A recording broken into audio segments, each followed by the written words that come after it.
We ready? Good. Thank you all for being here today. Today I am joined by Mayor Steve Allender, also by the Pennington County Commission Chair Deb Hadcock, and the Pennington County Sheriff Kevin Tome.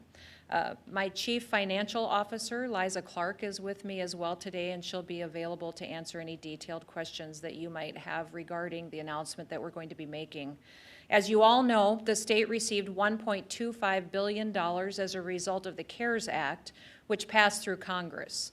That is dollars allocated to us to utilize for recovery of the COVID-19 and the impact that it's had on our state here in South Dakota. We are here today to announce that $200 million of that is going to be available to help cities and counties fill in costs that they may have incurred because of the virus. First, all of those allocations are posted on covid.sd.gov. So you can go there to see how much each entity is eligible for. And all of those dollars are allocated according to the U.S. Census. The decision on how much dollars in revenue would be available to each entity was not made by the state. It was made according to guidance that was put out by the Federal Treasury Department. I'm here in Rapid City today because I'm pleased to announce that the city of Rapid City will be eligible for $17.5 million, and that Pennington County will be eligible for $7.5 million. What that means is that is the amount that they are eligible for. The city and the county will have to submit reimbursement requests into us in order to get a resource amount up to that level of response. Again, all of that information and the process is on covid.sd.gov. And again, the link for those cities and county officials to submit those reimbursement requests is available on that website as well. That will be very helpful for them to get the guidance that is put out by Treasury, and also how the state will make sure that those resources are allocated in the future days.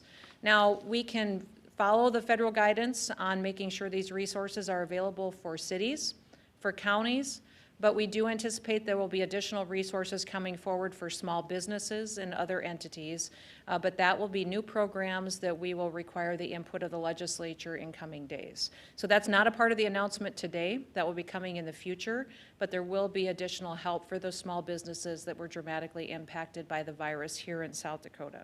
All of those reimbursement requests will be reviewed to ensure that they meet the state and the federal guidelines.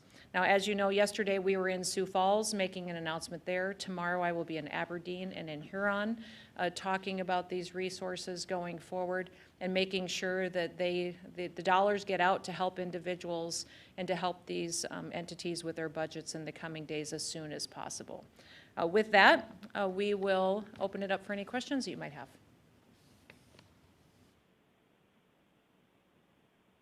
And again, Liza's here for any specific questions, and the mayor is available as well as the commission chair and the sheriff. Yep.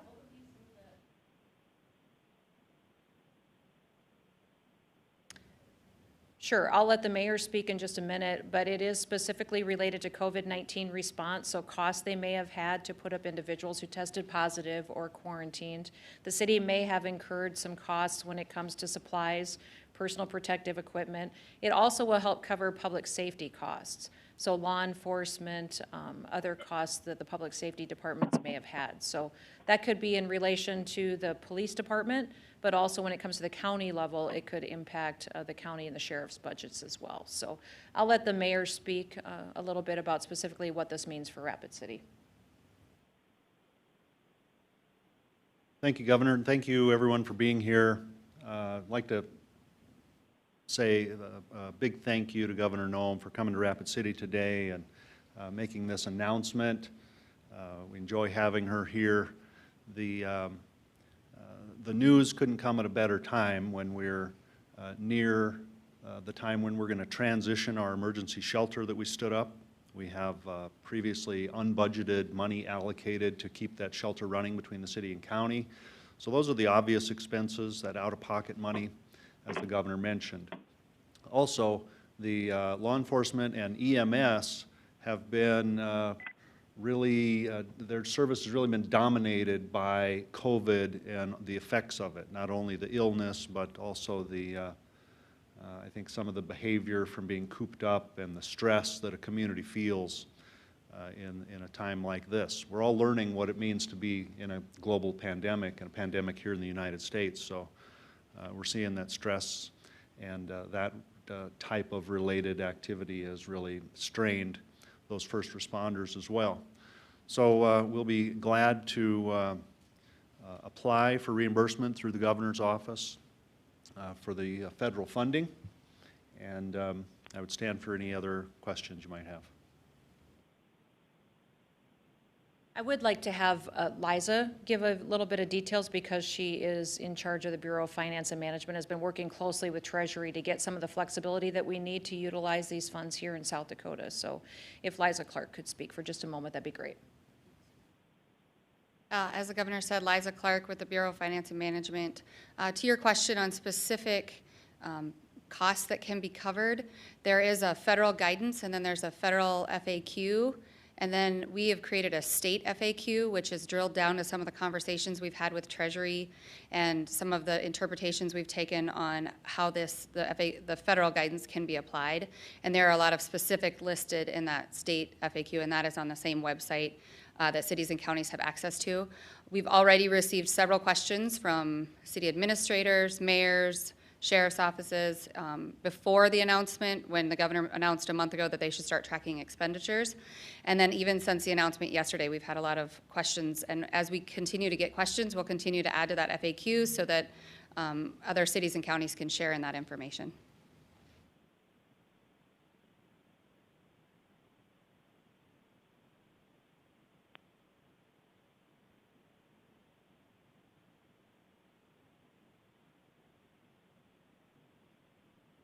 Well, we have been having phone calls with individuals in communities that have been leading the response. So our Department of Health has worked extensively with local leaders, with mayors, county commissioners, and folks on the ground to respond. To set up a formal task force at this point is not something that we have done, although we're considering to look at what the future holds for us. And I will be very clear with folks that we are not done with the virus.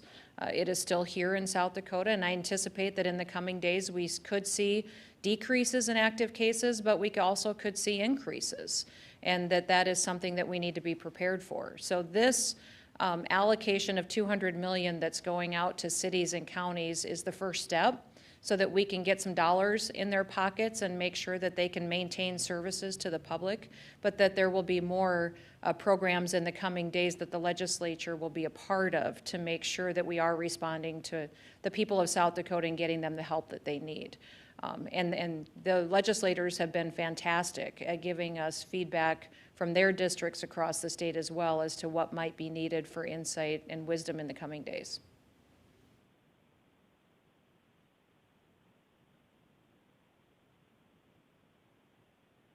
I'm still hoping for some flexibility in federal guidance. It's the Treasury Department that would give us the ability to do that.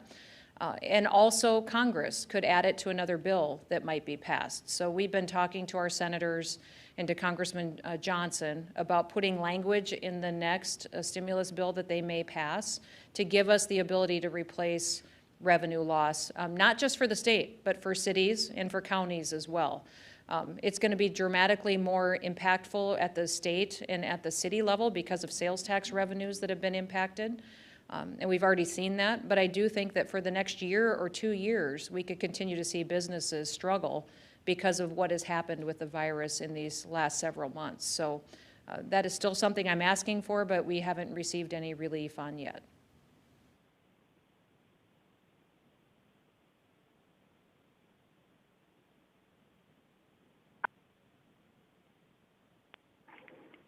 Sure.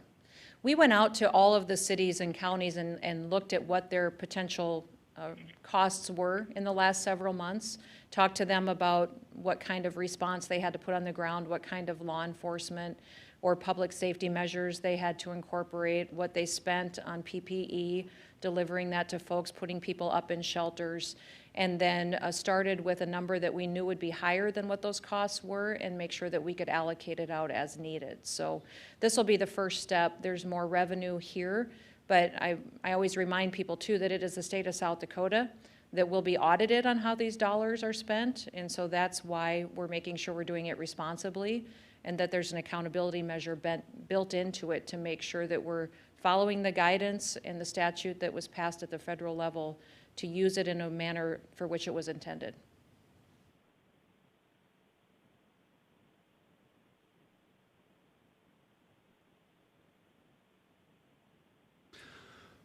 Well, having just received the notification yesterday, we haven't really had an opportunity to put pencil to paper, but I would say yes, especially given how the first responders' time and efforts and their budgets have been dominated by COVID and COVID-related issues. So, and the year's not over. So we're halfway through the year. Who knows, we're probably halfway through the pandemic, and so I anticipate much more.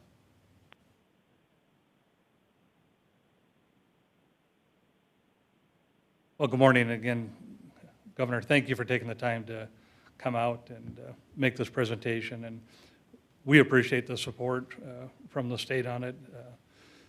Law enforcement, like many in the healthcare business, are on the front line with the COVID-19 crisis, and for that matter, all first responders are. And so we've dealt with COVID-19 directly in our facilities at the jail, the care campus, both with clients and inmates that have had it, and staff that have had it as well, and working with people in the community. So it's a direct impact on the county.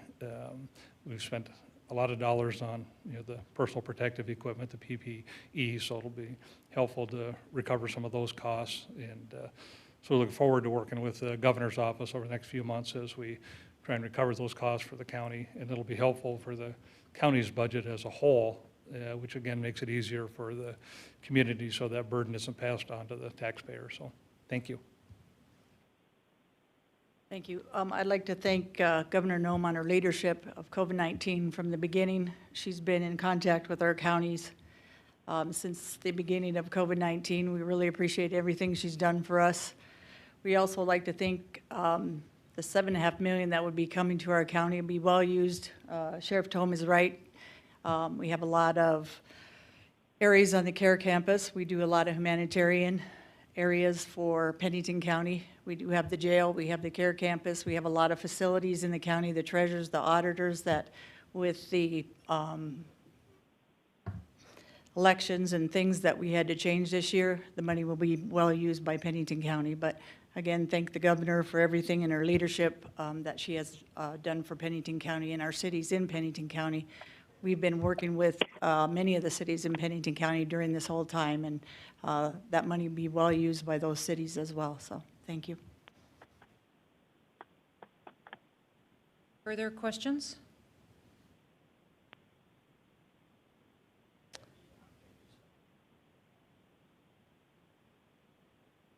Well, we're hoping it'll be a small business program that will come in and not only help them with some of the revenue losses that they've seen in recent months because of the economic downturn, but that it would be flexible enough that we could build in an opportunity for them to be innovative and to be more successful into the future. So that would be a new program that we'd have to develop, so we would have to get the legislators to give some input as well. And I do anticipate we could have a special session coming up in the next several months that they will want to weigh in on as well. From the $1.25 billion. And again, I'll just remind everybody that the state directly received $1.25 billion to utilize for COVID-19 response, but there also was many other dollars that came into the state in other areas. For instance, our tribes directly received funds from the federal government for COVID-19. Education received funds directly. The K-12 system and higher education all got funds that never came through the state of South Dakota, went right to those entities. So there's several other areas that federal resources came in that the state doesn't have anything to do with, but this $1.25 billion is what came to us that we are responsible to allocate appropriately. You know, we're talking about it, but I think there's some specific requirements that it incorporate grants. I'll let Liza speak to what she's seen for federal guidance so far, but I think grants is one of the options that needs to be considered. Yeah, so the $1.25 billion has to be spent by December 30th. So that's why a grant program would make the most sense, as the funds have to be out the door by December 30th, 2020.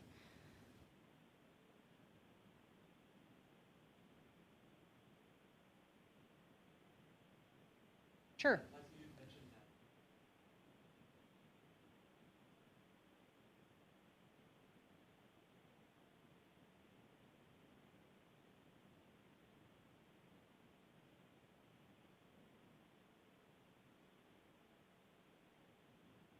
Sure. So at the end of May, the Treasury came out with additional guidance that said public safety and public health salaries would be deemed COVID-related.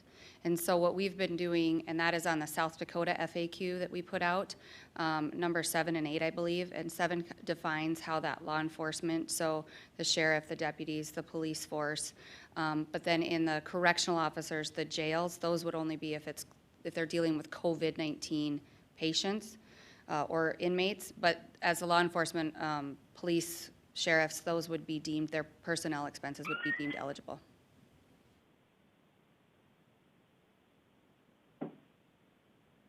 Sure.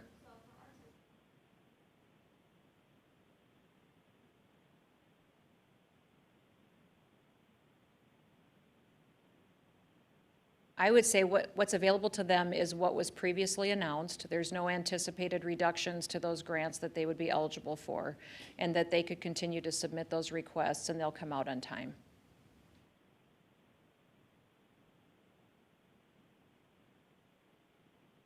Further questions?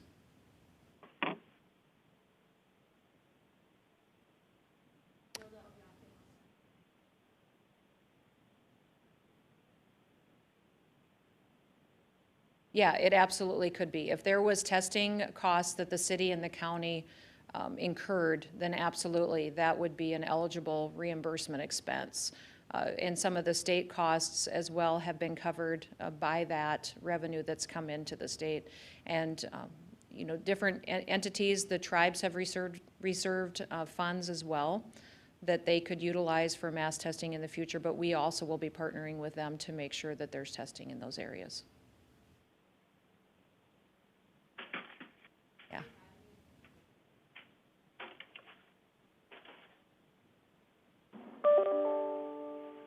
I'll let the sheriff talk to in his facility.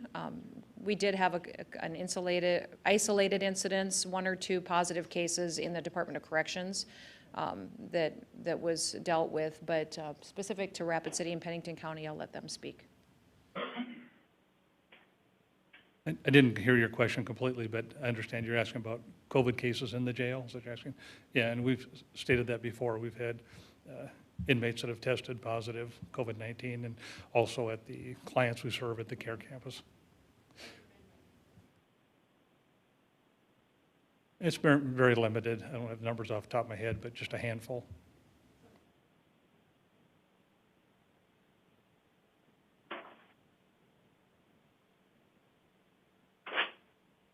Sure. Well, just the staffing alone is a big expense. Probably the biggest expense in all this is the staffing. Just generally in our budget, that's the biggest expense we have anyway. And so the staffing to cover that, and then the additional testing we've done, the PPE that we've purchased, and you know, just all the precautions we're taking to make sure we mitigate any spread in our facilities. Thank you. Further questions? Okay. Well, thank you all for joining us today. Oh, yes, go ahead. Sure.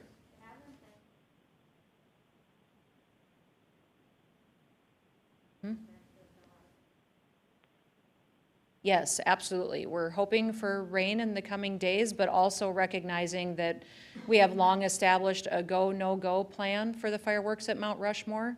And that's a plan that is in place, agreed to by the National Park Service with the Department of Interior through the environmental review processes that we've been conducting for the last year and a half. So that's not a decision that I would make or the state would make. It would be a decision that this group of folks that have been working on this project and safety and environmental concerns for the last year and a half. So that day of the fireworks is when that decision would be made by all those people.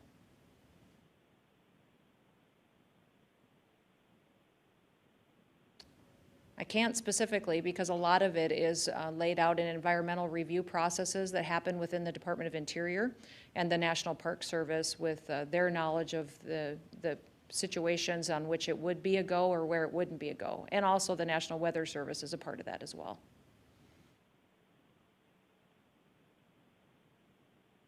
Further questions? Okay, thanks so much. Have a wonderful day.